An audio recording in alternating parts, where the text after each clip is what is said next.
creo que es un festival necesario, ¿no? Visto desde una perspectiva diferente al que estamos acostumbrados los cortometrajistas, donde aquí la competencia es la vida misma.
El premio por proyecto PRO de la Fundación A3 Media. El premio es para APCA, la Asociación de Paralíticos Cerebrales de Alicante.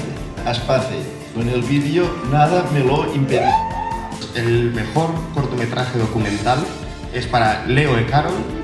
El mejor largometraje documental va para Cantari.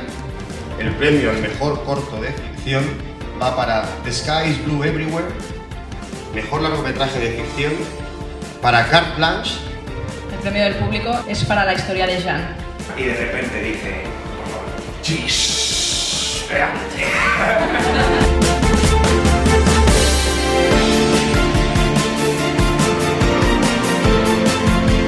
Un más inclus para todos.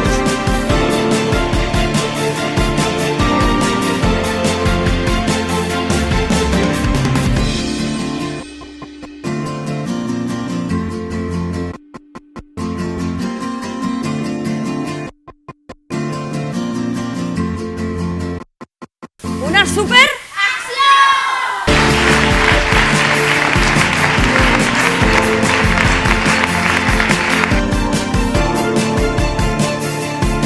Per la qual cosa nosaltres treballem, que és per explicar històries i que les històries transcendeixin, que vagin més enllà de l'hora i mitja, les 2 hores que estàs en una sala. Jo diria que aquesta pel·lícula ens diu que ningú és igual, que tothom és diferent i que cadascú té les seves cosas bones i dolentes. ¿Sabes? Es un placer, pero es un placer muy egoísta. El hecho de demostrarte o demostrarle a la persona que sí que puedes. Pero aunque no puedas, inténtalo. Porque en ese intento has triunfado.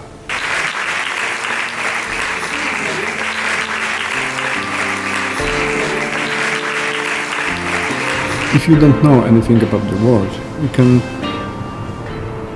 can be afraid of. If you touch it, you can feel it. That's all.